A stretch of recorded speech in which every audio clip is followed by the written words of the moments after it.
Laura carefully drips hot wax onto her fingernails, then slowly presses tiny diamonds onto them. She checks each one closely, making sure the stones are perfectly attached. At first glance, it looks like she is simply doing her nails. In reality, she is trying to steal diamonds. In the lobby of her workplace, London Diamond, Laura keeps her face calm and expressionless, preparing to leave work like any normal day. But suddenly, one of the diamonds slips off and hits the floor. The sharp clinking sound instantly grabs the attention of the security guards. When they search her, Laura nervously opens her hands. Hidden beneath her red and white nails are several diamonds. Within seconds, people surround her and take her away. But fortunately, all of that is just a nightmare. Even so, the dream leaves something behind. The idea of stealing diamonds has now planted itself firmly in Laura's mind. This is where her plan begins. This is flawless. However, the only problem is the diamond vault. Its door is extremely thick, and the access code is known only by her boss, Milton. If Laura wants to make this idea real, she first needs a way to get that code. The next day, when Laura arrives at the office as usual, she notices something strange in her bag. Someone has slipped a movie ticket inside. Curious, she tries to find out who left it there. It turns out the ticket came from Hobbs. At first, Laura assumes Hobbs might have a crush on her, but Hobbs has something else entirely in mind.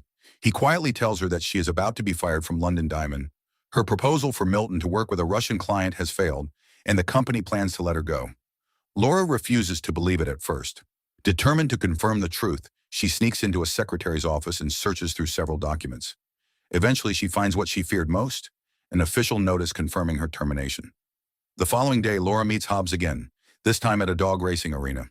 She tells him the news. The company really is going to fire her. At that moment, Laura begins to suspect something. If Hobbs already knew about her dismissal, maybe he has been planning something bigger. Maybe he intends to steal the diamonds from the company. Since Laura has already figured it out, Hobbs decides there is no reason to hide it anymore. He admits that he has been planning a heist for years.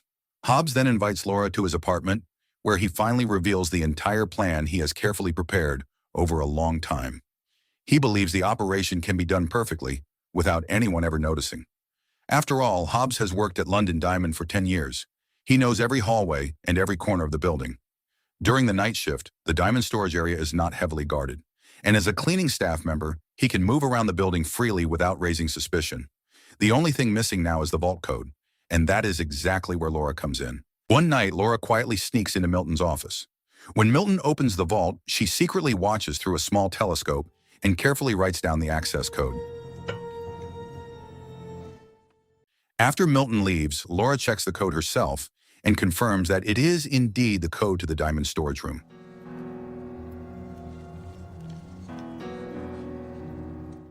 But the very next day, the company suddenly installs new CCTV cameras. One of them points directly at the hallway leading to the diamond vault, and the monitoring room is now guarded around the clock. Still, Laura manages to find a small loophole. There are 8 cameras in total, but the monitor only displays 4 at a time, switching every 60 seconds. That means Hobbs will have exactly 1 minute to run to the vault door, enter the code, and get inside before the camera feed switches again. To keep things quick and simple, Laura tells Hobbs to take only a tumbler bottle full of diamonds and leave immediately. That night, Hobbs begins the operation. But when he reaches the keypad, his hands start shaking badly. The delay almost ruins the plan and pushes him past the safe time window. Luckily, the security guard happens to be away from the monitor, busy eating his meal. Against the odds, Hobbs manages to get inside the vault. Once he sees the massive piles of diamonds stacked inside, something changes. In that moment, Hobbs decides to abandon the original plan. The next day, Laura enters the vault area and is completely stunned. The plan was to take only a small amount, just a single tumbler of diamonds. But somehow, 2 full containers of diamonds have disappeared overnight. That is when Laura finally understands what really happened. She thought this was a partnership. In reality, she was only the one who opened the door. Hobbs took the diamonds, Hobbs made the move.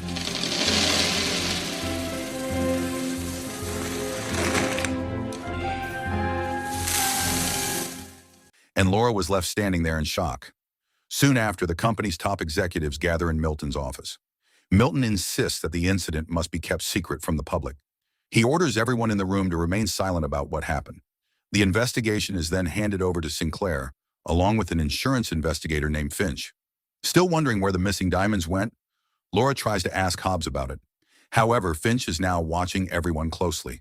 Because of that, Hobbs meets Laura later at a bar and carefully avoids revealing anything about the diamonds. Instead, he simply urges her to stay calm so neither of them attract suspicion. Meanwhile, Finch continues his investigation. While questioning one of the sales staff members, an unexpected package suddenly arrives.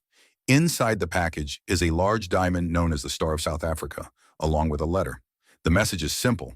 If they want all the stolen diamonds returned, they must pay a ransom of £100 million. Not long after, Finch begins to suspect Laura. He calls her in for questioning and carefully studies her behavior, hoping to catch something suspicious. But despite his efforts, he cannot find solid evidence. Eventually, Finch leaves her office frustrated. Seeing that Finch is struggling to identify the culprit, Laura quickly takes advantage of the situation. She asks one of the company executives to place her on the investigation team. Her reasoning is simple. As a senior employee at London Diamond, she claims she wants to help solve the case and protect her job. In reality, being part of the investigation helps keep suspicion away from her. Meanwhile, Laura and Finch attend a meeting between Milton and Sinclair. During the discussion, Finch becomes convinced that someone at a recent party may have secretly taken the vault code from Milton's private room. Because of that possibility, he sends several investigators to search Milton's house. At the same time, the investigators begin forming another theory. They suspect the diamond theft might be connected to political motives. Their attention soon turns to Ollie, Milton's son, who happens to have ties with several political figures in the city. Sinclair openly suggests that Ollie could be involved in the crime. Milton is furious at the accusation. He refuses to accept that his son could be responsible and threatens to destroy Sinclair if the insurance company refuses to cover the enormous losses. Elsewhere, Laura secretly meets Hobbs inside the city's sewer system. Hobbs explains that selling the stolen diamonds will not be easy. Most of them are still raw, uncut stones that cannot simply be sold on the open market. On top of that, they cannot rely on the ransom demand either. Laura knows Sinclair has no intention of paying the £100 million ransom. The longer this situation drags on, the greater the risk that Finch will uncover the truth. Realizing the danger, Laura decides she must find the missing diamonds herself before suspicion fully turns toward her. The following day, Finch finishes collecting fingerprints from everyone who attended the party, including Laura. After that, he asks Laura to assist him in questioning Hobbs. Finch has the feeling that Hobbs might be hiding something. During the interrogation, Finch suddenly receives a phone call from one of his investigators and steps out of the room. While he is gone, Laura confidently believes that Finch will never find any trace of her inside Milton's office, since she wore gloves when she took the vault code. However, Laura is unaware of an important discovery. Finch has already found a fingerprint that matches Laura's on one of Milton's drinking glasses. On top of that, investigators have also obtained a photograph showing Laura meeting Hobbs at the dog racing arena. At the same time, the head of the insurance company, Gottfried, pressures Sinclair to quickly find the person responsible for the diamond theft. If they continue blaming Ollie without solid proof, the situation could easily spiral into serious conflict between all parties involved. Meanwhile, Milton sends two trusted men to meet with Gottfried, hoping the insurance company will immediately cover the value of the stolen diamonds. But during that meeting, Sinclair suddenly leaks the entire case to the media. Within no time, reporters begin swarming around Milton's company. Ladies and gentlemen, please. The sudden chaos proves too much for Milton. Overwhelmed by the situation, he collapses and soon dies from a heart attack. Not long after, Finch invites Laura out for a drink at a bar.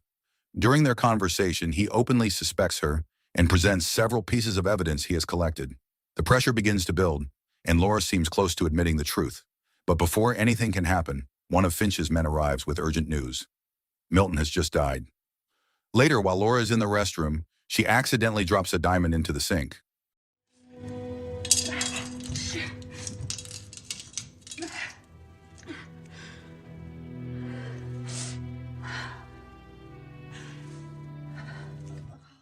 Watching it disappear into the drain suddenly sparks an idea in her mind. At that moment, she realizes there is a strong possibility that Hobbs moved the 2 tons of diamonds through the sewer system. Without wasting any time, Laura heads straight into the drainage tunnels. After walking deep into the underground passage, she finally finds Hobbs. He is there guarding the hidden diamonds, holding a weapon. Laura tries to fight back. She strikes Hobbs and attempts to escape, but things quickly go wrong. She slips and falls, badly twisting her ankle. With Laura unable to run, Hobbs finally reveals the real reason behind the entire heist. He explains that everything was part of his revenge against Sinclair. Years earlier, when his wife was suffering from cancer, there was still a chance for her to recover. But the insurance company owned by Sinclair delayed the medical approval. Because of that delay, Hobbs's wife never made it to the hospital in time and eventually died. Later, Hobbs discovered that Sinclair had been using insurance money to enrich himself. That discovery fueled his plan. He wanted to destroy Sinclair by dragging both the insurance company and London Diamond into a massive scandal. Hobbs also explains how he managed to remove 2 tons of diamonds from the vault without anyone noticing. Piece by piece, he placed them inside trash containers and dumped them into the sewer system. He repeated the process again and again until nearly every diamond in the vault was gone, including the large ones. However, one stone was simply too big to move quietly, the famous Star of South Africa diamond.